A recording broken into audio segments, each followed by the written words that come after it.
TNG media செய்திகள். தமிழ்நாடு வணிகர் சங்கங்களின் பேரவை சார்பாக கோவை வடக்கு மாவட்ட நிர்வாகிகள் ஆலோசனை கூட்டம் மற்றும் கோவை வடக்கு மாவட்ட புதிய நிர்வாகிகள் அறிமுக விழா இன்று ஞாயிற்றுக்கிழமை மாநில தலைவர் சுதேசி நாயகன் தா வெள்ளையன், மாநில பொதுச் செயலாளர் எஸ் சவுந்தரராஜன் என்கிற ராஜா மற்றும் தளபதி டைமன் ராஜா வெள்ளையன் மாநில ஒருங்கிணைப்பாளர் தலைமையில் துடியலூர் அண்ணாச்சி ஹோட்டலில் மிக விமர்சையாக நடைபெற்றது. இதில் புதிய நிர்வாகிகளாக மாவட்ட தலைவர் திரு மகேந்திரன், மாவட்ட செயலாளர் காமராஜ், மாவட்ட பொருளாளர் சண்முகம் மற்றும் மாவட்ட துணைத் தலைவர்கள் ஹோட்டல் ராஜா, ஆனந்தகுமார் மாவட்ட துணை செயலாளர்கள் மணிகண்டன், சாமிநாதன் ஆகியோரை நியமித்தனர். இவ்விழாவில் சுமார் 500க்கும் மேற்பட்ட நிர்வாகிகள் கலந்து கொண்டு விழாவை சிறப்பித்தனர்.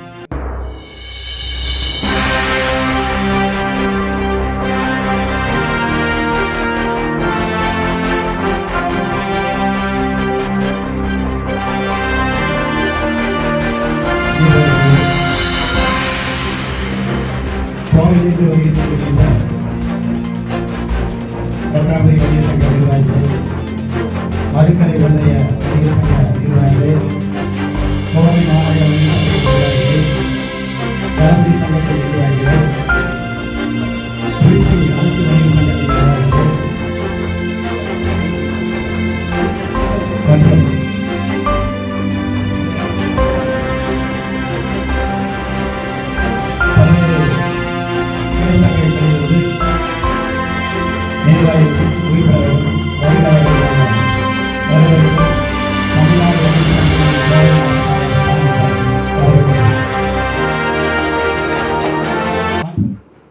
இன்று தமிழ்நாடு வணிகர் சங்கங்களின் பேரவை தலைவர் அண்ணன் வெள்ளையன் அவர்களின் ஆலோசனையின்படி கோயம்புத்தூர் வடக்கு மாவட்ட நிர்வாகிகள் நியமிக்கப்படுகிறார்கள். இது இந்த மாவட்ட பொதுக்குழு மூலம் நியமிக்கப்படுகிறார்கள். மாவட்ட தலைவராக திரு மகேந்திரகுமார் அவர்களும், மாவட்ட செயலாளராக திரு காமராஜ் அவர்களும், மாவட்ட பொருளாளராக சண்முகம் அவர்களும் நியமிக்கப்படுகிறார்கள். மற்றும் கோவை வடக்கு மாவட்ட துணைத் தலைவர்கள், துணை செயலாளர்களும் நியமிக்கப்பட்டிருக்கிறார்கள்.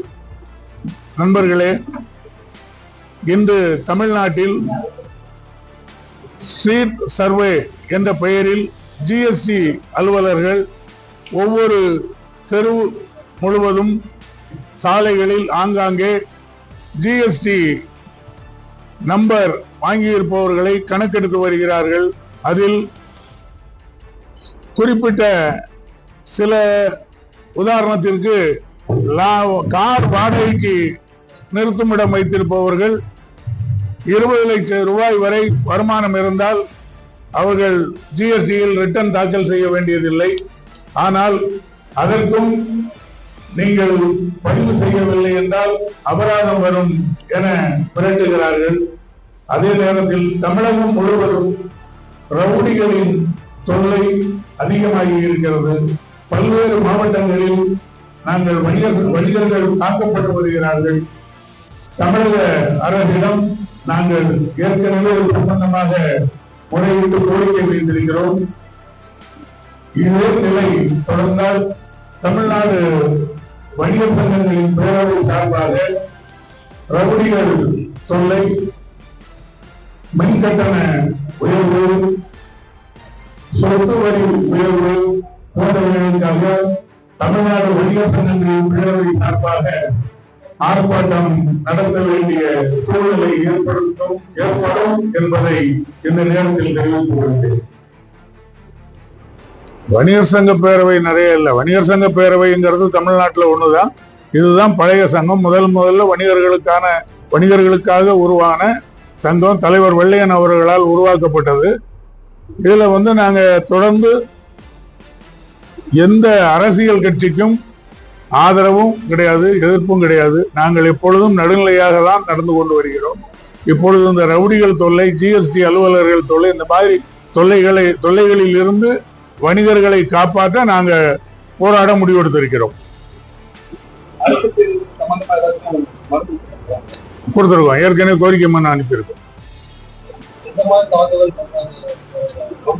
நேற்று கூட தருமபுரியில் ஒரு ஹோட்டல் ஹோட்டல்ல ஒரு 3 பேர் வந்து ஹோட்டல்ல வெட்டி அவரை படுகொலை பண்ணியிருக்காங்க. இந்த மாதிரி நிறைய வண்டலூர்ல வினோத் குமார்ங்கிறவரை ஒரு மெடிக்கல் உரிமையாளர், அவரை கொலை பண்ணியிருந்தாங்க. இந்த மாதிரி ஆங்காங்கே நிறைய நடந்துகிட்டு தான் இருக்குது.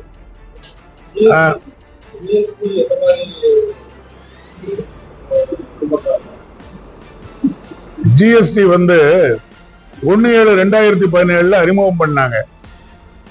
2016 டெல்லியில நடந்த அகில இந்திய வியாபாரிகள் சங்க கூட்டத்தில் அப்போது அமைச்சர் ராஜ்நாத் சிங் அந்த நிகழ்ச்சிக்கு வருகை இருந்தார். அவங்க சொன்னாங்க 1 வருடம் 2 வருடத்துல எல்லாமே நாங்க படிப்படியா ஜிஎஸ்டி வரி விகிதத்தை குறைப்போம்னு சொன்னாங்க. அதுபடி எதுவுமே குறைக்கல.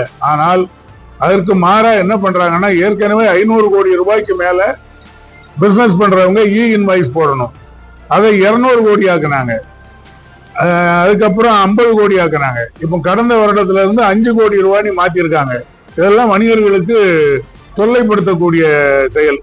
அதே நேரத்தில் தமிழக அரசு இந்தியாவில் எங்கேயும் இல்லாத அளவு டெஸ்ட் பர்ச்சேஸ்னு ஒரு திட்டத்தை கொண்டு வந்தாங்க. அதை இப்போ நிறுத்தி வச்சிருக்கிறாங்க. ரோவிங் ஸ்கோர் வாகனங்கள்ல சோதனை பண்ணுவாங்க, பார்த்துருப்பீங்க. ரோவிங் ஸ்கோர் ஏற்கனவே இருக்குது. இப்போ ஸ்ட்ரீட் சர்வேன்னு ஒண்ணு எடுக்கிறாங்க. இது எல்லாமே தமிழக அரசு தான் புதுமையா, இந்தியாவிலே புதுமையா வணிகர்களை தொல்லைப்படுத்துறாங்க.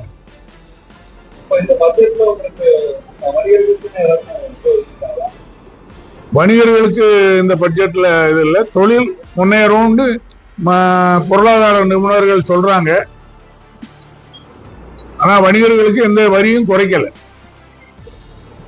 ஜிஎஸ்டி ஸ்லாப் வந்து எதுவுமே கம்மி பண்ணல. உதாரணத்துக்கு நாங்க இரும்பு, பழைய இரும்புக்கும் புதிய இரும்புக்கும் 18% இருக்கிறத குறைக்கணும். புது இரும்புக்கும் 18% தான், பழைய இரும்புக்கும் ஸ்கிராப்புக்கும் 18% இருக்கு. அதை நாங்க குறைக்கணும்னு தொடர்ந்து கோரிக்கை வச்சுக்கிட்டு இருக்கிறோம். அதே மாதிரி பெண்கள் நம்ம வீட்டில் பயன்படுத்தக்கூடிய 5.5 பெட்டி மசாலா பொருட்கள், சீரகம், கடுகு, சோம்பு, இந்த மாதிரி பொருள்களுக்கெல்லாம் சுத்தமா ஜிஎஸ்டில இருந்து விலக்கு வேணும்னு தொடர்ந்து கோரிக்கை வச்சுக்கிட்டு இருக்கோம்.